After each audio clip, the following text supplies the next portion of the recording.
एक बार ऐसा हुआ था कि मैंने 5 चीजें सोची और पांचों में विश्वास नहीं मानोगे, उस समय की स्थिति ऐसा लगा मानो आकाश में उड़ गया हूं मैं, और कोई नहीं मंदिर में, बस राधारमन जी और मैं खड़े। नाथ द्वार में जब हम श्रीनाथ जी दर्शन करने ही पहली बार 2019 में गए थे। 23 अभी क्या चल रही है 2000, पहली बार श्री जी बाबा का दर्शन मैंने अपने जीवन में 2019 में किया। और प्रथम दर्शन करने के लिए खड़ा हुआ तो वहां बाहर वैष्णव थे, वो सब मुझे को बोले ये बोई वाले भैया हैं जिन्होंने गोवर्धनवास सांवरे गाया है। था ये पद वैष्णवों को इतना प्रिय है, मैं तो बस नाना जी की आज्ञा थी तो मैंने गा दिया। लेकिन नाना जी एक बात बोल के गए, बोले कृष्णदास जी ने जब ये पद गाया जी ना, उनको आज्ञा की कि इस पद का नित्य गान करने वाले को मैं निश्चित प्राप्त हो जाऊंगा। नाना जी की हमने सुन ली थी, लेकिन उसका कोई ऐसा भाव नहीं था। पहली बार नाथ द्वार दर्शन करने गए, उसके पीछे भी कारण ये था, हमारी सबसे छोटी बहन का ब्याह, और वहां नियम है कि विवाह होते ही दंपति नाथ द्वार प्रणाम करने जाते हैं। तो वे प्रणाम करने जा रही थी, मैंने कहा मैं अहमदाबाद हूं, बोले वहां से आ जाओ, 4 घंटे लगेंगे। मैंने कहा ठीक है। हम कभी गए भी नहीं, नाथ द्वार दर्शन करने गया और सब बाहर से कह रहे थे, बोले भीतर वो पद जरूर सुनाना भैया गोवर्धनवास सांवरे। मैंने ठाकुर जी के श्री बाबा के सामने गया, मुझे लगा ही नहीं कोई प्रतिमा है, ऐसा लगा कोई ग्वारिया बालक खड़ा है सामने। और उस समय ठाकुर जी पद की 2 पंक्ति, और पंक्ति गाने के पश्चात बस मन में ये भाव आया, लाल जी आप ब्रज से दूर क्यों, वृंदावन से नाथ द्वार पहुंचने में 10 घंटे लगते हैं, इतने दूर बैठे। मैंने कहा अरे ब्रजवासीन से ऐसो कहा बैर इतनी दूर आके बैठ गए हो, करेंगे चलो। ये भाव अपने आप मन में प्रथम दर्शन में आया, और उसी का परिणाम बाहर आया जी आपका एक तोहफा हमारे पास है, मैंने लाओ दो, और वो हमको गिरधर लाल जी दे गए, बोले लो राजे ये अब आपके। मैंने कि मुझ पर श्रृंगार का सव भी नहीं आता, बोले ये सब करा लेंगे आप ले जाओ बस। मैंने कृपा का प्रत्यक्ष अनुभव किया कि उस पद का ही परिणाम गोवर्धनवासी सांवरे पद का, कि ठाकुर जी पधार गए। मुझसे कई लोग कहते हैं महाराज जी बेटा ये तो आवत प्रेम के मोल रे। मैंने कि बेटा पहले पूछा करो कितने के लाए, कहां से लाए, तुम प्रेम करने लगो ये खुद आ जाएंगे तुम्हारे पास। और मैंने कहा ये जो पद है ना गोवर्धनवासी करो, बस भोग लगाते समय, शयन कराते समय, श्रृंगार करते समय मत गाओ, क्योंकि इसको याद आती ब्रजवासियों की। तो श्रृंगार हो जाए, भोग लग जाए, उसके बाद ठाकुर जी खाली बैठे तब ये पद सुनाओ। कर रहे हैं और आपने पद गा दिया, रात भर बेचारे रोमेंगे, सुर सुर करेंगे नाक से ब्रजवासिन की याद में। इसलिए ये पद तब सुनाना जब ठाकुर जी लीला नहीं कर रहे हो, लेकिन ये पद बंधुओं रोज सुनाओ अपने ठाकुर जी को। हम आपको विश्वास से कह रहे हैं, हमारे पास लाल जी, प्रत्यक्ष लाल जी आ जाएंगे, ठाकुर जी अपने आप आ जाएंगे। भक्ति क्या है बंधुओं, चिंबक है। चिंबक में जितनी ज्यादा पावर बढ़ाते जाओगे नाम जप और अपने साधना से, उतनी जल्दी ये चिंबक का आकर्षण करने वाले ये जो लाल जी हैं, ये दूसरी चिंबक हैं, ये आपकी छुटाए ना छूटेंगे, फिर तो लिपट ही जाएंगे, एक ही रह जाएंगे फिर। तो मैं क्या बता रहा था, नाथ द्वार में मैंने पहला उत्सव किया ठाकुर जी का, तो उसमें मैं ठाकुर जी का श्रृंगार करता था और बैठ जाता करके दर्शन नहीं कर पाता। दर्शन करने जाता था मैं शाम को उत्थापन के, तो पूरे दिन उत्सव रहता था। लेकिन एक वैष्णव बालक हमारी तरफ से दर्शन करके आया करो राजभोग में। लाल जी का जो दिन का उत्सव होता है ना, वो राजभोग में धारण करते हैं।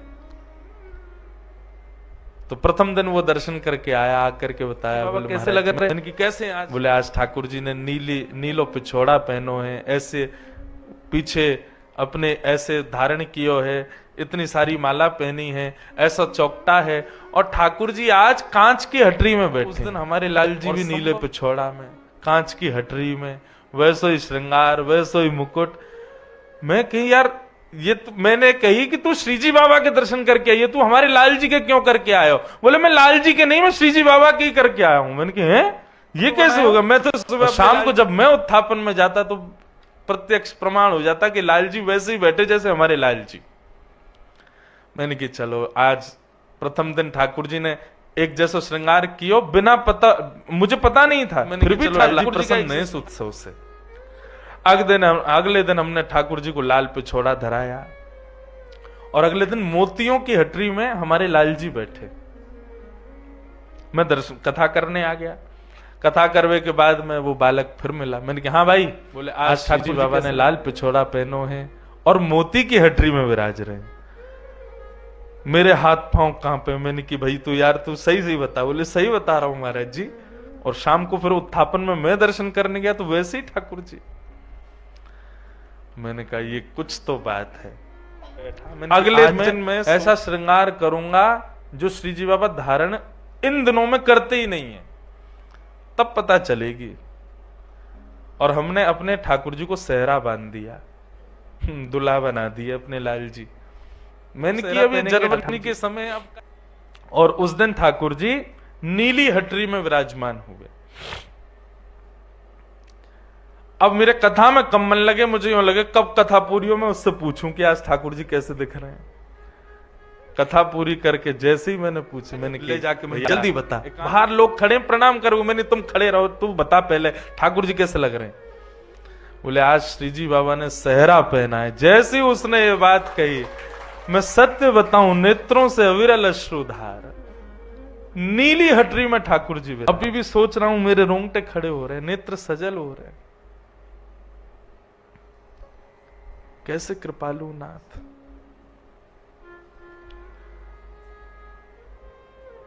तो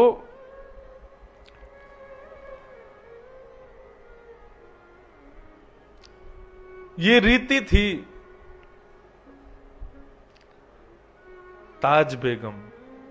उसको अंदर प्रवेश नहीं था मंदिर में, तो बाहर से अपने हृदय का चित्र बना और पूछती थी दर्शनार्थियों से, ऐसे ठाकुर जी दिख रहे हों तो मैं मानूं कि ठाकुर जी मेरे चित्त में। और जब दर्शनार्थी आके बताता, बोले ऐसे ही दिख रहे हैं ठाकुर जी, नाचने लगती ताज बेगम। बंधुओं, हमारी भक्ति यहीं तक सीमित रहे। हमको ये छोटे छोटे अनुभव से हम जी लेंगे पूरा जीवन। हमको प्रत्यक्ष दर्शन की अभिलाषा नहीं है। बस आप इन भावों से, छोटे छोटे भावों से अपनी स्वीकृति प्रदान कर देते हैं ना, कि हाँ मैंने तुझे स्वीकार कर लिया, बस मुझे उसी में सुख है, हमें उसी में सुख है।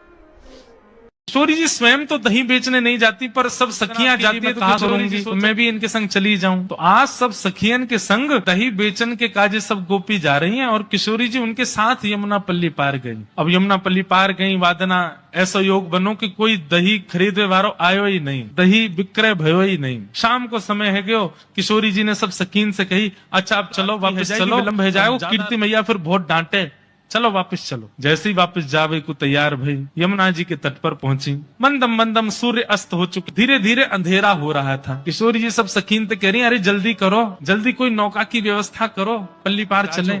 हम देखते हैं हमाजू कोई नौका मिले तो आपको बताएंगी। सखियां सब ऊपर चढ़ चढ़ करके और महाराज यमुना के तट पर देखें, पर दूर दूर तक कोई नौका दिखाई नहीं दी। हे श्यामाजू, आज तो श्री यमुना जी ने हमारी परीक्षा ले ली है, दूर दूर तक एक भी नौका नहीं है और ना ही कोई नौका चलावे वालों। ऐसे मत करो, कीर्ति मैया बहुत डांटेगी, अरे पिताजी बड़े व्याकुल है रहे होंगे, मुझको जल्दी पहुंचना है घर, मैं काई को आ गई तुम लोगन के संग, आज ना आती तो ठीक रहतो। अरे जब जमुना पल्ली पार जानो तो मैं क्यों आई, वहीं के वहीं रही आती। बेचारे पिताजी ढूंढ रहे होंगे, चिंता कर रहे होंगे, कहाँ चली गई श्यामा। अरे आप चिंता मत करो, हम फिर से देखें कोई नौका मिले तो। सखी ने जाकर के फिर नेक्सी नौका में, और नेक्स्ट से गोपाल जी बढ़िया सुंदर वस्त्र पहने, ऊंची धोती पहने, सिर पर ढांटो बांधे, छोटी सी अपनी नौका वहीं अकेले ही चला रहे। ठाकुर जी अपनी नौका चला रहे हैं, छोटी सी नौका, नेक्स्ट से बटुआ से ठाकुर जी।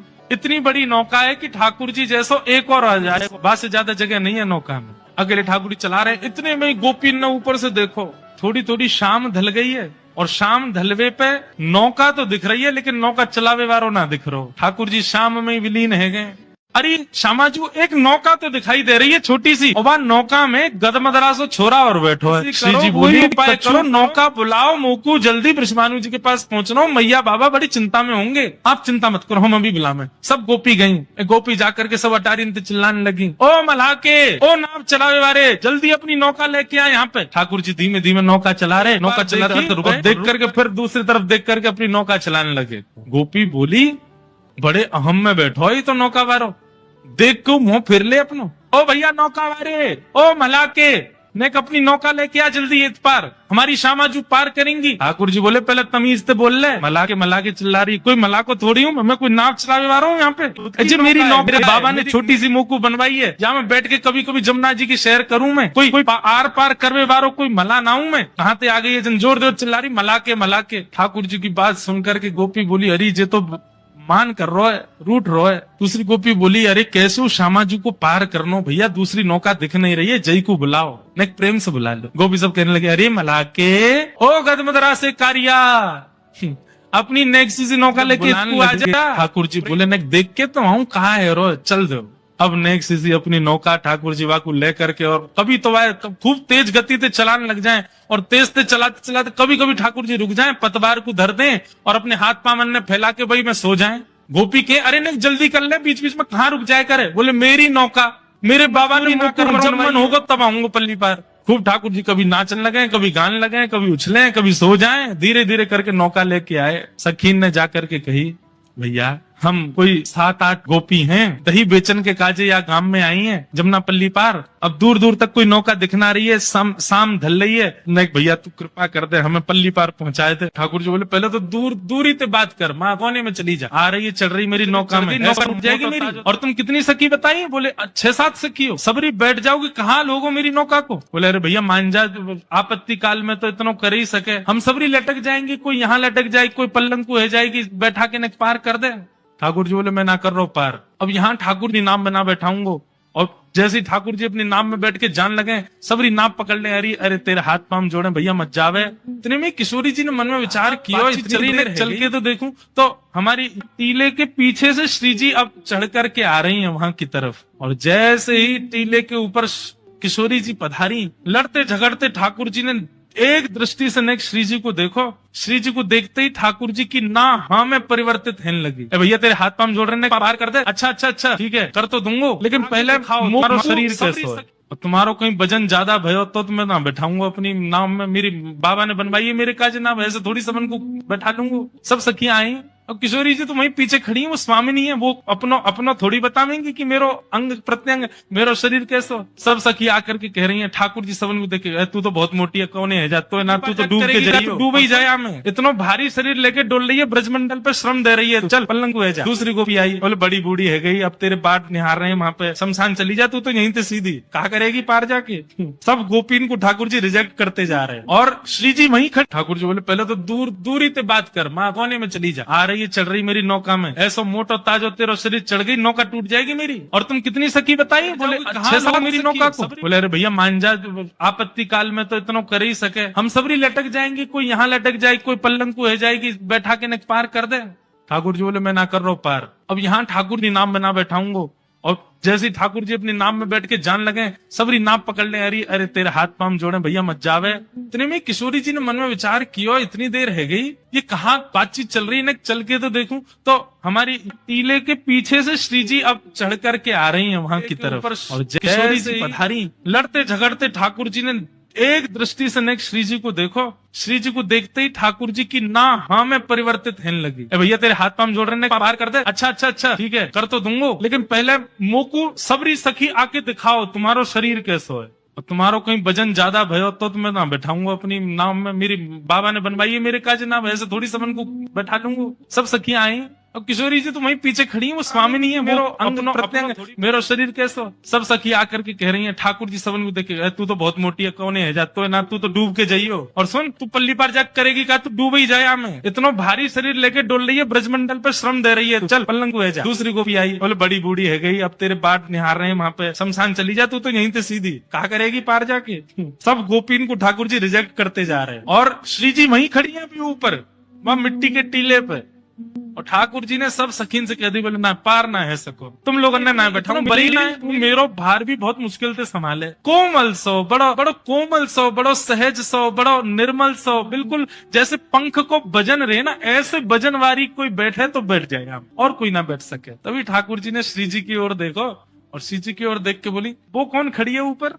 ललिता विशाखा बोली, नजरे नीचे कर ले, मां मत देखियो, हमें तो तू बड़ा बता रहा हो, मोटी धाम धुल्लो सी और जन काका कह रहा हम ते उन पे दृष्टि मत डाल लियो, नहीं तो यहाँ कछुआन ने खवा जाएंगे। तुम सबन की स्वामिनी जई दिख है। बोले हाँ हमारी स्वामिनी है। तो सुन तू भी यहीं बैठी रहो, अपनी स्वामी जी को यहीं बैठाती रहे, मैं तो जा रहा हूँ नाव में बैठ के। और जैसे ही ठाकुर जी जाने लगे ललता विशाखा दौड़ी, अरे नाना तू तो बुरो मान जाए लाला, बुरो काई को मानना है। अरे हम तो इतने प्रार्थना ही तो कर रही है, तू नहीं माने को देख दूर दूर तक कौन अबला नारी को ऐसी रात्रि में कौन छोड़े। ठाकुर जी बोले मैं भी तो अबला पुरुष हूँ, मैं तो अकेलो ढूंढ लो, मेरे अम्मा बाबा मेरी बात निभा रहे हैं घर। बोले देखो एक ही बात है, बैठेगी तो केवल वो ही बैठेगी और कोई ना बैठेगा, या नौका में और कोई को ना बैठाऊंगा।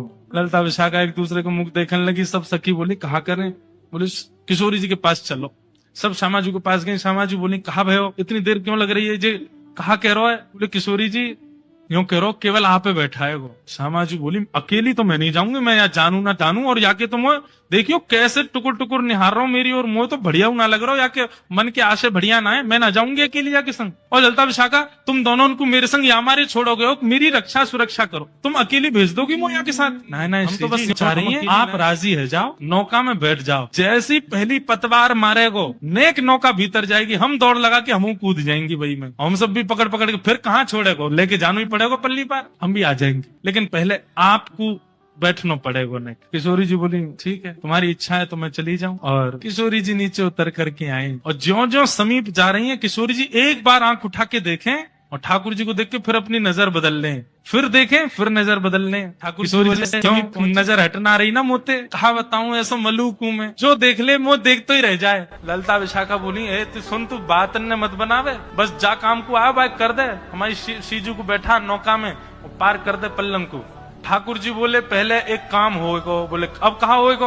बोले जो तुम्हारी श्री जी हैं इनके पामन में बड़ी धूल मिट्टी लग रही है, पहले मैं इनको साफ करूंगा। अरे भैया अकेले इनको वजन सह सके मेरी नौका, इनके पामन में धूल मिट्टी लगी या को वजन नहीं। विशाखा बोली ये सब तो तेरे बहाने हैं, स्पर्श करवे के हम सब जाने ना है, तू सकलती पता चल लो कैसा है, लंपटता के पूरे लक्षण है तो में। ठाकुर जी बोले तो फिर ठीक है चली जाइयो, पार में जा रहा हूँ। बैठन लगे नौका। अरे नहीं तू तो बुरो मान जाए लाला, आजा आजा। कहा करना। बोले चरण धोंगो मैं ही धोंगो, तुम सबरी दूर नहीं हो, अकेलो धोंगो। श्री जी तो पीछे हट गई, बोले मैं नहीं स्पर्श कराऊंगी याते। ललता विशाखा बोली श्री जी देखो दूर दूर तक कोई नौका नहीं है, एक ही नौका है, अब ठीक है जैसो भी है पार तो कर ही देगो। और श्यामाजू एक बार बस या की नौका में बैठ जाए हम, फिर तो या जाके हाथ पाम बांध के एक एक डुक मार के जाएंगे यहाँ में, तुम चिंता मत करिए बिल्कुल। एक बार पाम धुलवाए लो। श्री जी आके खड़ी है गई। ठाकुर जी ने सुंदर एक स्थान नियुक्त किया, गड्ढा करके वहां में श्री जी को एक चरण भर दियो, जमुना जल भर के ला रहे हैं और अपने हाथन से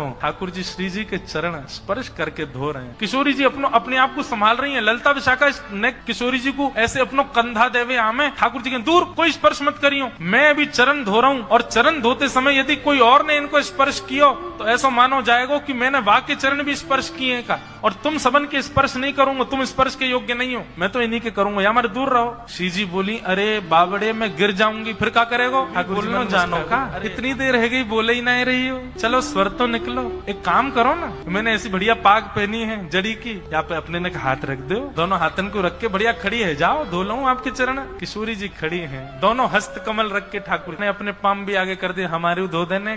ठाकुर जी बोले तुम तो पीछे ही रहो, आ गई है बात बनाती, आओ आओ श्यामा जी आप विराजो यहाँ में, नौका में बैठो मेरी, सब लोग पीछे रही हो, कोई मत आ जाइयो, मेरी नौका डूब जाएगी नहीं तो। किशोरी जी विराज गए, ठाकुर जी बैठ गए। अब किशोरी जी कहाँ है, ठाकुर जी की तरफ कमर करके बैठी है, मतलब नौका के दो छोड़ हो, में एक छोड़ में तो चलावे वालों बैठे और एक छोड़ में यात्री बैठे, और तो किशोरी जी दूसरे छोड़ में बैठी है और दूसरी छोड़ में भी पल्ली बैठी। अब ठाकुर जी ने जबरदस्ती अपनी पतवार जो है वो जमुना जी के भीतर रज में फंसा रखी है, और ठाकुर जी वहां पे ऊपर लद रहे हैं, जोर से खींच रहे हैं। बोले अरे ये नौका तो आगे ही ना बढ़ रही। ललता विशाखा आदि सब भारतीय बोली अब बैठ गई है, श्यामाजू ले जा पल्ली पार। बोले अरे बढ़ना रही है जे आगे, क्यों ना बढ़ रही। बोले तुम्हारी जो स्वामिनी बैठी है गलत बैठी है जे। बोले मतलब। बोले अरे तुम न जानो नौका जो है का वो वायु के प्रवाह से चले, अब पल्ली तरफ मेरी नौका को मुख रहेगा वो चलेगी, वही तरफ तुम्हारी स्वामिनी जो श्वास ले रही है तो वायु टकरा जाएगी, नौका कैसे बढ़ेगी आगे, इनते कहो मेरी तरफ मुंह करके बैठ। शाखा बोली जे कौन कौन सा तर्क है लाला तेरो? बोले मेरो तर्क यही है, मेरी नौका ऐसे चलेगी। इन तक कहो इधर की तरफ मुंह करके बैठे, तब नौका बने। उतर के आ रही जी तो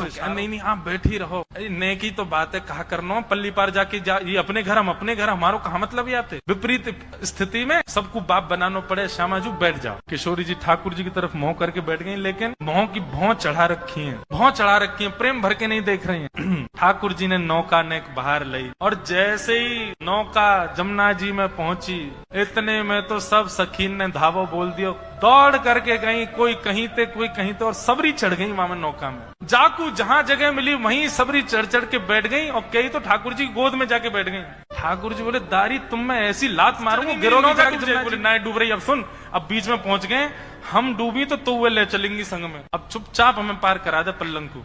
बैठ गई सबरी। ठाकुर जी कह रहे हैं कहा करूं, कैसे करूं, मेरा तो मन ही ना लग रहा। चलाते चलाते ठाकुर जी ने अपनी पतवार रोक दी, और रोक करके अपने पाम ऊपर करके ठाकुर जी तो पड़ गए। सब गोपी मुनि देख, बीच नौका में ले आया है जमुना जी में, और यहाँ आके देख नौका रोक दी है। सब सखी बोली अब कहा भयो? ठाकुर जी बोले तुम कहा जानो, नौका चलावे में कितना श्रम होवे, भूख लग रही है, मुंह बहुत जोर मिलेगा तो नौका पल्ली पार होएगी, भोजन नहीं मिलेगा तो कैसे जाऊंगा पल्ली पार, मेरा श्रम है जाएगा। तुम लोगन पे चलानी आवे ना है, चलाने वालों जानकार केवल मैं ही हूँ, मोह लगी है भूख, पहले मैं भोजन कराओ। सखी बोल अब बीच जमुना जी में तुमको भोजन कहाँ ला में? अरे मेरा भोजन तो तुम्हारे पास ही है, ये जितनी तुम पे दही और मक्खन आदि सब रखे जी मेरा भोजन है, कराओ मुझे। सब सखियन ने अपनी अपनी हंडी ले जाके धर दी। बोले ले पाले या कचू छोड़ मत दियो, नहीं पल्ली पार उतर के कहूँ कहीं कहे कि कचू धन दो, या तो बढ़िया तू दही दूध घी ये सब खा ले। ठाकुर जी बोले हम बे मैं छोटा सा लाला हूँ, अपनी मैया के गोद में अपने हाथ पे पवावे मोकू, अरे मुँह आवे ही ना, नेक नेक से छोटे छोटे से मेरे हाथ है, मुँह पे तो पानो ही ना आवे। सखी बोली तो तू कहा सोच रहा, हम तो पवाएंगी अपने हाथन से, हम तेरे तेरे तेरे मुंह में खवाएंगे ये सब। ठाकुर जी बोले राम राम राम राम, तुम्हारे हाथन से थोड़ी पाऊंगो, इतने बुरे बुरे कार्य कार्य से हाथ। मेरी यशोदा मैया को तो ऐसा कोमल सो हाथ है, चंद्रमा जैसो गोरो गोरो, बातें खाऊं मैं तो, और मेरी मैया जैसो हाथ तो केवल तुम्हारी स्वामिनी को, वो खवावेगी तो खाऊं। अब तो भैया एक ही बात है, नौका आगे तभी बढ़ेगी जब मेरा पेट भरेगा, और मेरा पेट तभी भरेगा जब तुम्हारी स्वामिनी आकर के मुंह को खवा करे। स्वामिनी जी बोली मेरी तरफ देखियो भी मत ललता विशाखा, तुम्हारी 3 बात मान ली, मैं अब नहीं मानूंगी। अरे कौन है पता ना, मैं जानू ना तानू, या अपने हाथ क्यों खवाऊं मैं? पर जावे मुंह ते ब्याह करो, नहीं तो पल्ली पार नहीं उतारूंगा। तो तुम यूं कह दोगी झूठे को ब्याह कर लो, श्यामाजू पल्ली पार तो छोड़ ही देगो। सब सखियां मनोहार कर रही हैं। ठाकुर जी बैठ गए मुंह खोल के, आओ पवाओ, यहीं दियो सब है, इधर उधर मत लगाए दियो, कोमल से हाथ है, नहीं दांतन ते बचाए लियो, कहीं काट ना लाऊं। किशोरी जी हाथ रही है, और किशोरी जी के नेत्र ऐसे आकर्षित हो जाती जी कह रही है ऐसी स्थिति तो केवल श्याम सुंदर को देख करके होवे, जी कौन है, यहाँ से मेरी दृष्टि हट क्यों नहीं पा रही है। किशोरी जी पवाते पवाते नेक ओष्ठ से ऊपर नासिका, जैसे ही ठाकुर जी के नेत्रन में देखो है आकर्षित कर रहे हैं, और वहां में भी मंद मंद मुस्कुराते हुए ठाकुर जी श्यामाजू को देख रहे हैं। श्री जी को रोम रोम पुलकित है गयो, नेत्रन से अविरल अश्रुधार गिरने लगी, मन रूपी मयूर नृत्य करने लगो। ठाकुर जी किशोरी जी को पीछे खड़ी सब सखियां मन में विचार कर रही हैं, जी कहा भयो भैया ये स्तब्ध क्यों है दोनों। ललता विशाखा ने जाकर के किशोरी जी को ने चेतायो। कोई छोटी सी बालिका वो रोज पत्र भेजती जगन्नाथ जी को, तो जगन्नाथ जी को कुछ और शब्द कह करके संबोधित करती, वो भैया मानती, उसके कोई भाई नहीं थे, वो कहती हे जगन्नाथ जी आप मेरे भाई हो। तो बोले रोज पत्र भेजती महाप्रभु जी को कि रक्षाबंधन पर मैं आऊंगी, मेरी अवस्था अभी केवल 5 साल की है, और मैं आपसे कभी मिली नहीं हूँ, मैंने केवल माता जी से आपके बारे में सुना है, और मैं आऊंगी लेकर के आऊंगी, ये जगह तुम मेरे हाथ से राखी पहनोगे ना।